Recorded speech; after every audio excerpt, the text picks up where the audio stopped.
Football ম্যাচে অহরহই বল নিয়ে সময় নষ্ট করতে দেখা যায় গোলকিপারদের, আর দল এগিয়ে থাকলে গোলকিপারের সময় নষ্ট করার মাত্রা যেন আরও বেড়ে যায়। তবে এখন থেকে এই ধরনের চালাকি করতে পারবেন না গোলকিপাররা, কারণ নতুন নিয়মে বলা হয়েছে গোলকিপার বল বেশি সময় ধরে আটকে রাখলে শাস্তিস্বরূপ প্রতিপক্ষ দলকে কর্নার দেবে রেফারি।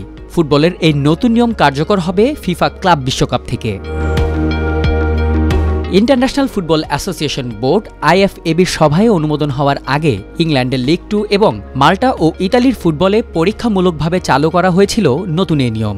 400টির বেশি ম্যাচের পরীক্ষায় দেখা গেছে ইংল্যান্ডে গোলকিপারের সময় নষ্টের কারণে কর্নার হয়েছে 3টি, মাল্টার একটিও নয়। ইতালিতে পরীক্ষা চালানো হয়েছিল কর্নারের বদলে শাস্তি হিসেবে থ্রো দিয়ে, সেখানে এই কারণে একবারই হয় থ্রো।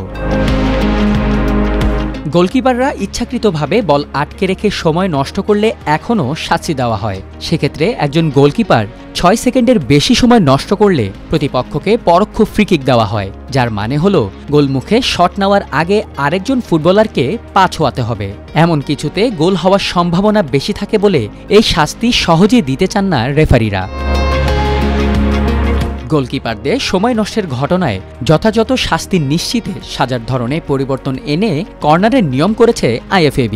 তবে নতুন নিয়মে গোলকিপারদের জন্য সময়ও বাড়ানো হয়েছে। আগে গোলকিপাররা 6 সেকেন্ড বল ধরে রাখতে পারলেও এখন পারবেন সর্বোচ্চ 8 সেকেন্ড, আর শাস্তি হিসেবে প্রতিপক্ষকে কর্নার দেওয়ার আগে সতর্কতামূলক 5 সেকেন্ড কাউন্টডাউন করবেন রেফারি।